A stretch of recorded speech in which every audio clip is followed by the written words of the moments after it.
Olá, seja muito bem-vindo ao canal Devinfra.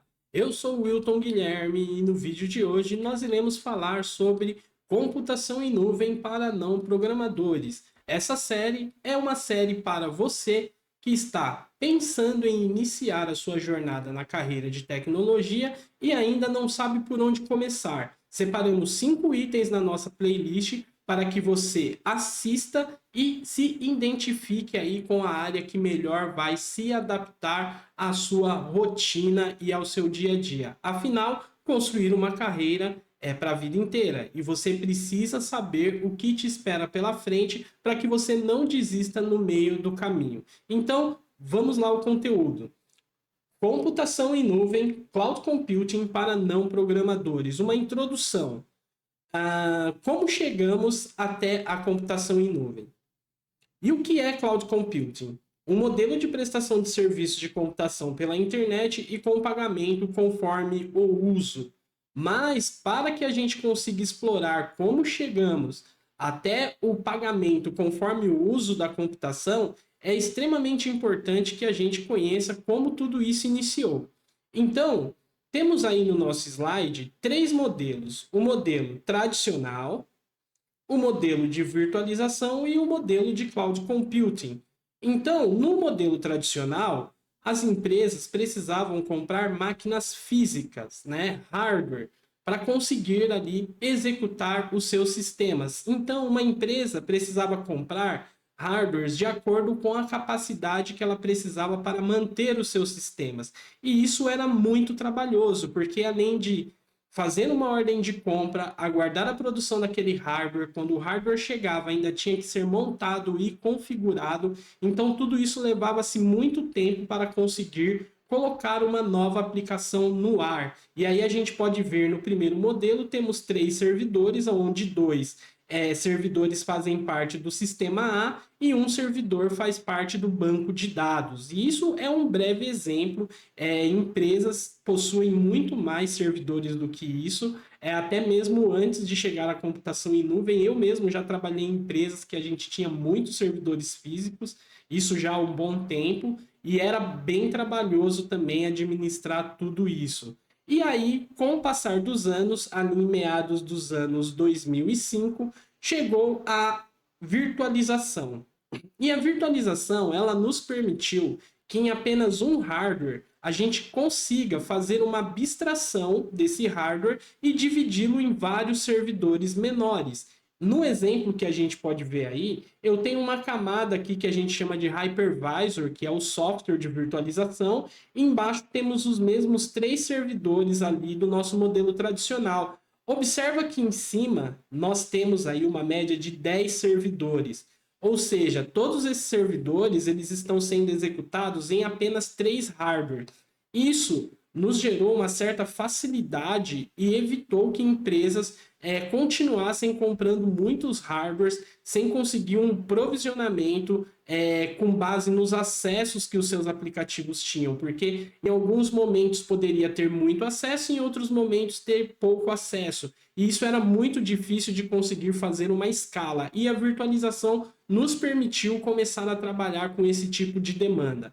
A próxima evolução depois da virtualização é o que a gente está falando agora, que é a cloud computing. Porque o que aconteceu? Após a virtualização ganhar bastante tração e as empresas utilizarem de uma forma massiva, algumas empresas, uma delas foi a Amazon Web Services, decidiu colocar isso à disposição do público. E como que eles fizeram para colocar essa virtualização ser acessível através da internet? Eles pegaram a mesma estrutura que tinha da virtualização, só que eles criaram o que a gente chama de API. Essa API ela permitiu fazer uma abstração dentro desse hypervisor, aonde você, através de um portal pela internet, consegue criar esses mesmos servidores virtualizados. E não só servidores, outras coisas também foi possível, porque a virtualização não é apenas de servidores, mas a virtualização de rede, virtualização de espaço em disco também, que são as storages, tudo isso é possível. Então, só para que você saiba que houve essa evolução e nem tudo se começou com a computação em nuvem. E como que funciona toda essa estrutura por trás? empresas de data centers, que são os grandes centros de dados aonde ficam os computadores ali dessas empresas, de diversas empresas, né? São ambientes altamente resilientes, tanto de energia elétrica, de ar-condicionado, de internet, de N coisas, ficam em pontos estratégicos da nossa cidade. Aqui em São Paulo tem alguns, né? Tem até bastante para o Brasil, assim, quando se fala de Brasil, em São Paulo tem bastante data center. Talvez ainda não seja o suficiente, mas como que funciona? Dentro dos data centers existem esses racks, que a gente chama de rack, e ali vai diversos servidores, né? E aqui dentro tem um software de virtualização e a Amazon, por exemplo, ou o Google ou a Microsoft, ela oferece uma interface, um console onde você vai e cria e um hardware e uma máquina virtual sua pode nascer aqui dentro. Um outro exemplo aí, eu coloquei até do lado, é um hack com diversos servidores e storages da Dell. Então imagina que aqui a gente pode ter petabytes de memória, né? Dá para criar muitos e muitos servidores, tudo de uma forma bem resiliente. Então ainda existe bastante espaço nessa área de data center. Claro que a parte de hardware isso já passou um pouco, não dá mais para se contar de trabalhar com hardware, porque hoje é tudo muito troca, né? Quando um hardware queima, normalmente a gente tira o queimado e coloca um novo, e aquele que queimou volta para a empresa que fabricou aquele hardware para ser feito refactory, dentre outras coisas, mas esse não é o tema do nosso vídeo, só para que você saiba que existem esses grandes centros de dados aí, onde ficam armazenados fisicamente esses servidores, que a gente acessa pela internet e acha que tudo está na nuvem, mas na verdade essa nuvem é um data center onde está realmente hospedado o seu serviço. E o porquê usar a computação em nuvem, a cloud computing? Primeiro, pela escalabilidade, a capacidade de aumentar e diminuir a quantidade de recursos e servidores foi um grande avanço ali através das APIs bem construídas desses provedores, para que a gente consiga rapidamente construir, aumentar a capacidade para que em altas demandas, por exemplo, feriados como Dia das Mães, Dias dos Pais, Natal, períodos como Black Friday, as empresas rapidamente consigam provisionar mais servidores para conseguir suprir toda essa demanda. Um outro ponto que a gente tem aí também é a flexibilidade, né? A capacidade que a gente tem de acessar esses recursos de qualquer lugar. Então ficou extremamente flexível. Antes a gente precisava estar presente num data center ou até mesmo num CPD ali na empresa para conseguir fazer esse tipo de acesso, e agora a gente consegue fazer simplesmente através de uma conexão com a internet. E isso foi um dos pontos que possibilitou na área de tecnologia o trabalho remoto. Porque para acessar um centro de dados, você não precisa estar fisicamente mais no local. Você pode estar da sua casa, faz toda uma parte de segurança para conseguir acessar aquele provedor, e ali está todo o seu data center, todos os servidores da empresa que você trabalha. Um outro ponto do porquê usar a cloud computing é a economia de custos. Como você paga conforme o uso, ficou muito mais fácil de gerir isso, porque quando era nos ambientes físicos, as empresas precisavam comprar hardwares para 5 anos, fazer uma amortização, tinha toda uma questão contábil e financeira por trás que tinha que ser gerido de uma forma bem rígida para que aquele ativo se tornasse ali um patrimônio da empresa. Então era bem difícil, e com a computação em nuvem ficou muito mais fácil, porque quando você precisa de um servidor, você vai lá, configura, liga. Quando você não precisa mais, você vai lá e desliga. Você só paga o período que você deixou esse servidor ligado. E o último item aí é a confiabilidade. Como a gente tem disponibilidade, né? Isso acaba gerando uma confiabilidade dos nossos sistemas, porque como ficou muito mais fácil eu criar servidores, a minha aplicação, o meu serviço, ele pode ter muitos servidores, e isso me gera uma alta disponibilidade e até mesmo a facilidade de criar ambientes de desastre recovery também para as empresas, para evitar perda de dados e indisponibilidade total dos seus sistemas. E quais são os modelos de computação em nuvem, né, de serviços em nuvem que existem? Temos três modelos principais, tem outros que vêm nascendo, mas eu vou falar desses três que são os principais, que é o IaaS, que é a infraestrutura como serviço, o PaaS, que é o plataforma como um serviço, e o SaaS. A infraestrutura como serviço é o que a gente já estava falando. É a ideia de criar um servidor virtual através da internet, porém, não são apenas servidores. A gente consegue criar firewalls, a gente consegue criar storages, load balancer, dentre outros componentes necessários numa infraestrutura para que a gente consiga garantir uma resiliência e uma boa performance e segurança nas nossas aplicações. A plataforma como serviço já é um ambiente onde é mais utilizado por desenvolvedores, porque ele entrega toda uma plataforma já com a infraestrutura pronta. Então, no exemplo aí, a gente tem o Heroku, que é um player também onde o desenvolvedor coloca o código dele, tudo é criado e só gera uma URL para que ele consiga acessar através da internet aquela aplicação que ele desenvolveu. O Elastic Beanstalk também é um serviço da AWS que facilita bastante para os desenvolvedores, porque ele não precisa se preocupar com N configurações de rede, de load balancer, nada disso. Coloca ali, preenche um formulário, coloca algumas informações e inicia, e todo o ambiente é construído também. E o GitHub também, que é um modelo de PaaS, que é onde é feito o versionamento de código também.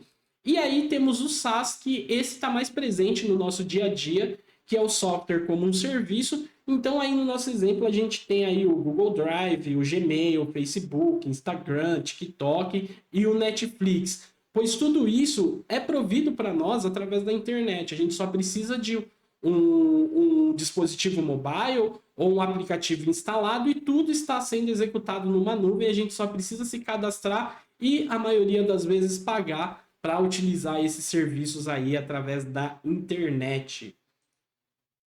E quais são os modelos de implantação da computação em nuvem? Temos três modelos básicos, que um é a nuvem pública, a nuvem privada e a nuvem híbrida. No modelo de nuvem pública, a computação é fornecido e disponibilizada através da internet, mas os clientes, eles muitas vezes compartilham dos mesmos recursos, ou seja, dentro do mesmo rack. Então, num rack, se tiver 30 servidores, um cliente pode estar com uma máquina em um cliente pode estar com uma máquina em outro, e tudo isso fisicamente ele está junto. Porém, a virtualização permite uma abstração onde isso não interfere na performance de uma empresa ou de outra por estarem compartilhando o mesmo ambiente físico. E a nuvem privada envolve a criação de uma infraestrutura dedicada e exclusiva para uma determinada empresa, aonde esse compartilhamento, igual ocorre na nuvem pública, ele não existe. Isso é extremamente importante para empresas que precisam garantir, por exemplo, conformidade, privacidade extrema dos dados para seguir legislações, dentre outras coisas.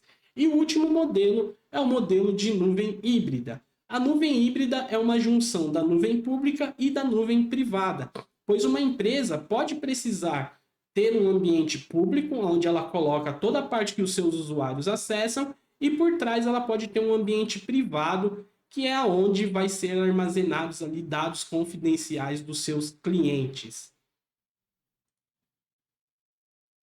E quais são os principais provedores de cloud computing que existe? Amazon Web Services, que é um dos mais antigos, Microsoft Azure, Google Cloud Platform, IBM Cloud e Oracle Cloud. Esses são os mais conhecidos, existem diversos hoje, inclusive no Brasil. A gente teve recentemente o lançamento do Magalu Cloud, que pegou todo o seu conhecimento e know-how em e-commerce com o Magazine Luiza e disponibilizou a sua nuvem, a primeira nuvem 100% brasileira que nós temos. Então é extremamente interessante, quem tiver a fim de conhecer, acessa aí Magalu Cloud, dá uma olhada. E eu tenho certeza que é um serviço que vai ganhar bastante espaço no mercado brasileiro, porque a gente precisa e somos extremamente capazes também. E se você quer aprender um pouco mais sobre computação em nuvem, temos aí o site da Adatec, que você pode entrar lá, se cadastrar, tem um curso de Cloud Computing muito bom, 100% gratuito, e você ainda tem o certificado no final. Se você tem aí, quiser fazer um outro curso também, temos o Coursera e o EDX. Essas plataformas elas são muito boas. A maioria dos cursos são de empresas de renome como IBM, Google, Facebook, até mesmo faculdades como MIT, USP, dentre outras. A diferença é que talvez para que você consiga um certificado em alguns cursos, você precisa pagar e o pagamento é em dólar, mas tenho certeza que só o conteúdo que é disponibilizado ali de aprendizado vale muito mais do que um certificado. E se você gostou desse vídeo, deixa o seu like, deixa um comentário aqui para mim também, para que eu saiba se a gente está no caminho certo. E lembre-se, se você está buscando entrar na área de tecnologia, a computação em nuvem é algo que vai estar presente no seu dia a dia desde o início. Pois hoje, todos os profissionais que trabalham com tecnologia precisam conhecer muito bem como funciona a computação em nuvem, porque afinal amanhã você vai ser o usuário disso para disponibilizar o seu código, o seu serviço e apoiar outras pessoas na área de tecnologia utilizando a computação em nuvem. Agradeço você que ficou até o final desse vídeo e até a próxima.